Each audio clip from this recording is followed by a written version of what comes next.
For privacy reasons, the names of individuals involved in this case have been changed. Stay tuned. A house in the middle of a quiet city. 3 women, no trace. Not a word of goodbye. Not a sound in the night. In the early morning hours of June 7, 1992, in Springfield, Missouri, Linda Carter, a single mother, her daughter Emily, and her daughter Emily, and her best friend, Rachel Moore, mysteriously disappeared from their home. Their belongings were still there. The car was parked neatly in front of the house. The dog barked incessantly, but they were nowhere to be found. No sound, no witnesses, no bodies, no evidence.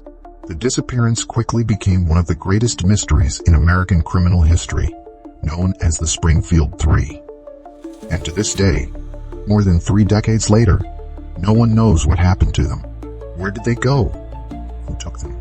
And why? Are you ready to take on this unsolved case? Where every unsolved mystery contains secrets that want to be revealed.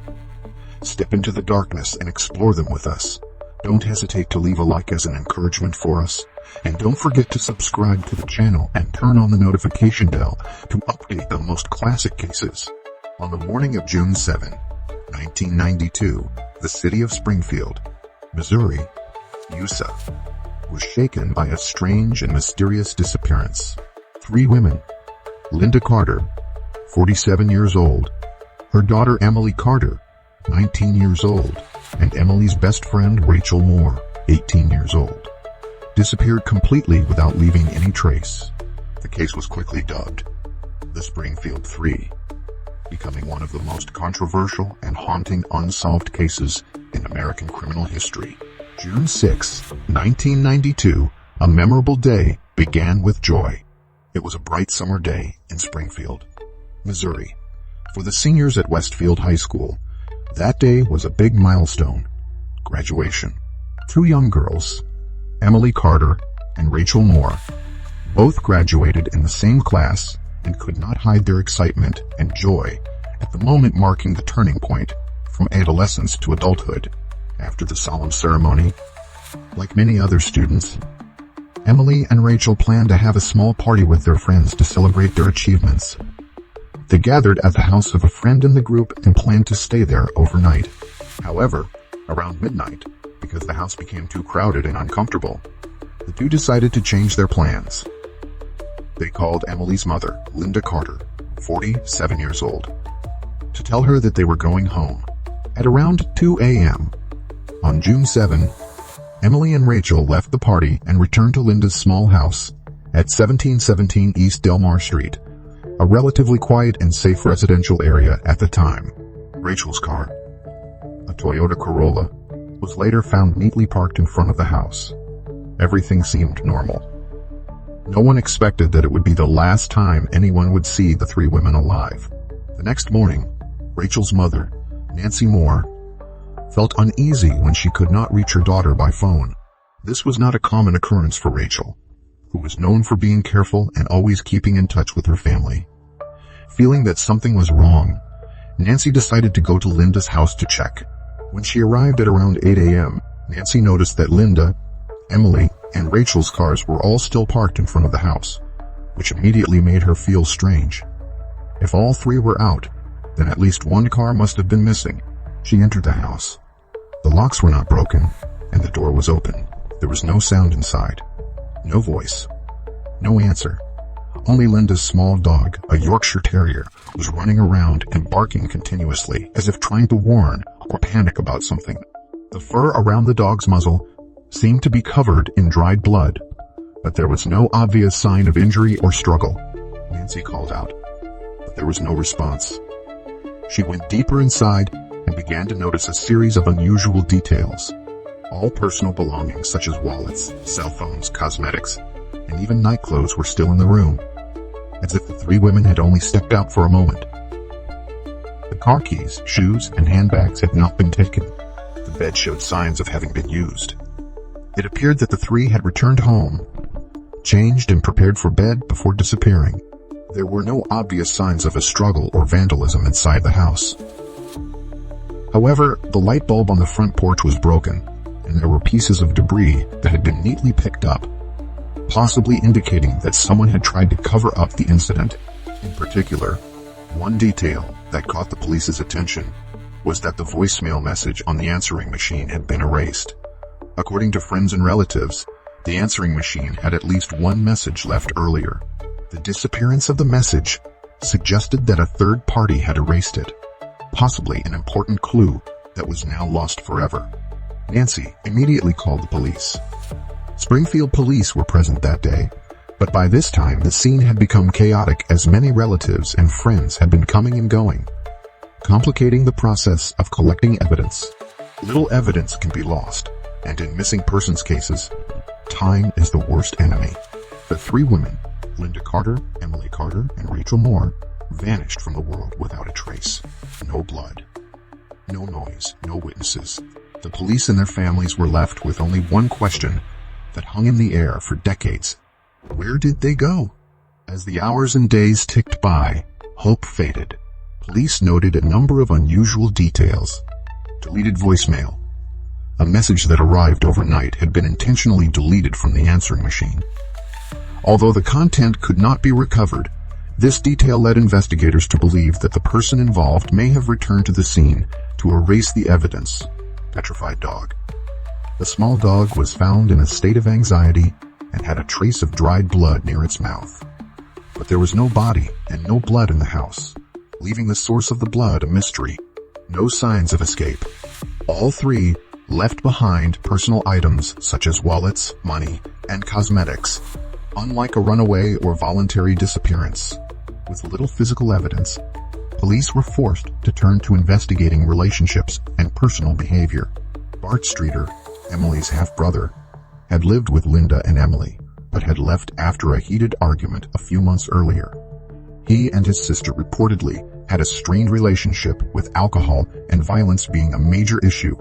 However, Bart claimed that he had been home alone on the night of the disappearance and had been drinking heavily, with no recollection of what he had done. Although his alibi was never fully proven, there was no physical evidence linking him to the crime scene. Police initially ruled him out as a suspect. The name Robert Cox quickly came to the attention of police. A former soldier who had been convicted of kidnapping and assaulting a girl in Florida, Cox had lived in Springfield and was in the city at the time of the three women's disappearance. When interviewed, Cox claimed that he had been at his girlfriend's house that night, who later changed her story, leaving Cox's alibi uncertain. In a 1996 television interview, Cox even vaguely stated, "I know they're dead, and I know how they died." But he refused to elaborate. There was not enough evidence to prosecute, although police still consider Cox a prime suspect to this day. Several witnesses reported seeing a strange man around the block late at night, not a neighbor, and acting furtively. One theory was that it might have been a serial abduction, with the three women being held down by one or two armed strangers. But there was no sign of forced entry, making this theory untenable, unless they had opened the door themselves. Despite hundreds of interviews, more than 5,000 leads, and the use of search dogs, helicopters, and ground scanners, police found no trace of Linda, Emily, or Rachel. No bodies, no hard evidence, no direct witnesses. The case went cold, becoming one of the most famous and heartbreaking missing persons cases in American history. 5 years after that fateful day in 1997, the disappearances of Linda Carter, her daughter Emily Carter, and Emily's friend Rachel Moore remain unsolved. The case had been quiet for a while, but was suddenly thrust back into the public spotlight when it was featured on popular crime shows such as America's Most Wanted, Unsolved Mysteries. Give us 48 hours. The story of three women who disappeared without a trace on a quiet summer night in Springfield shocked audiences across the country. A chill ran down viewers' spines as they realized that a dangerous man might be at large. After the episodes aired, hundreds of calls and letters poured in from viewers across the country. Some claimed to have seen the three victims in a remote town. Others claimed to have heard a confession in a bar. While most of the leads were vague, a few sparked new investigative efforts. One of the most important came in 2007 from a local resident named Rick Norland. an independent ground-based radar engineer. Rick used ground-penetrating radar technology to survey a concrete parking lot in South Springfield that had once housed a former hospital, which had been demolished shortly after 1992. What caught his attention? The radar picked up 3 large objects shaped like human bodies, buried side by side, nearly 6 feet below the concrete. The radar images showed the objects were about the size of adults, and they were close together in an unnatural way, suggesting a mass burial. Although this shocking discovery has sparked public outcry and hopes of finding answers, the police refused to excavate the parking lot because there is no official legal evidence. All information is based on radar without any accompanying evidence. Blood, clothing, witnesses, etc. The location is privately owned. The parking lot has been sold to another business. Breaking the concrete and digging require a court order and the consent of the landowner. The police do not consider it a key point. Although unusual, there is no data clearly linking the 3 victims to this area at the time of their disappearance. However, this decision has caused strong protests from the victims' families and some members of the public who believe that the authorities have missed an important opportunity. Rachel's mother, Nancy Moore, shared in a tearful interview, "If she were alive, she would be a mother now. I just want a sign. Just a little clue so I can let my daughter rest in peace." Although many years have passed, the fire of the investigation has not been completely extinguished. Investigators periodically review the files, screen DNA from new data, and receive information from the community. Yet Linda, Emily, and Rachel remain 3 names etched in the list of the most mysterious missing persons in American history. 3 decades have passed since the fateful night of June 7, 1992. But the disappearances of Linda Carter, Emily Carter, and Rachel Moore remain unresolved. In recent years, however, advances in forensic technology, national databases, and the efforts of cold case units have breathed new life into a seemingly forgotten case. Investigators are now focused on reanalyzing all the physical evidence collected at the scene in 1992, including hair residue, fabric fibers, and biological traces left on personal items. DNA samples that were unidentified at the time were limited by technology. With the help of modern DNA analysis technology, such as next-generation sequencing and phenotyping, police can compare unidentified DNA to national crime databases such as the Combined DNA Index System, reconstruct a potential suspect's genetic profile, from eye and hair color to ethnicity, use DNA genealogy to find relatives of a suspect, even if they have never committed a crime, with the case being added to national databases such as National Missing and Unidentified Persons System, the DOE Network, National Crime Information Center. Records related to unidentified bodies found in other states, albeit at different times, are regularly compared with the data of Emily, Rachel, and Linda. Every bone, every identifying feature, like a tattoo, a scar, or a tooth structure, could be a missing piece of a 30-year-old puzzle.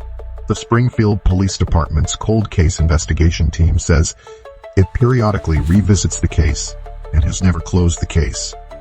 They have recorded every single phone call made that night, even though the originals were erased.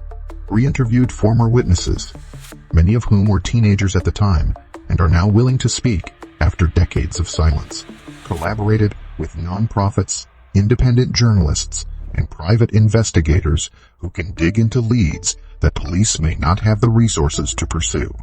In recent years, several popular crime podcasts, like Crime Junkie and The Vanished, have also produced episodes dedicated to the case, raising awareness in the hopes of finding someone who knows something. With globalization and international police agency connections, the FBI has also been contacted to consider the following possibilities.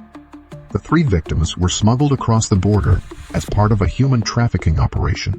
Identities were hidden or completely changed to live under a different identity, although the possibility is low but not excluded. Although there is no evidence to support these theories, passport data, international DNA, and security cameras have been exploited to the fullest extent. 3 women, a peaceful night. No witnesses, no trace. They disappeared as if they had never existed. But how? No matter how many years have passed, the people of Springfield still remember this case with haunting feelings. Partly because of the unusual silence of the scene, partly because the case never had a conclusion, no funeral, no goodbye, no justice. And that is why the case of Emily, Rachel, and Linda Carter lives on in the minds of millions as a reminder that there are shadows that sometimes cannot be erased by time alone. The disappearance of Linda Carter, Emily Carter, and Rachel Moore is more than just an unsolved investigative case.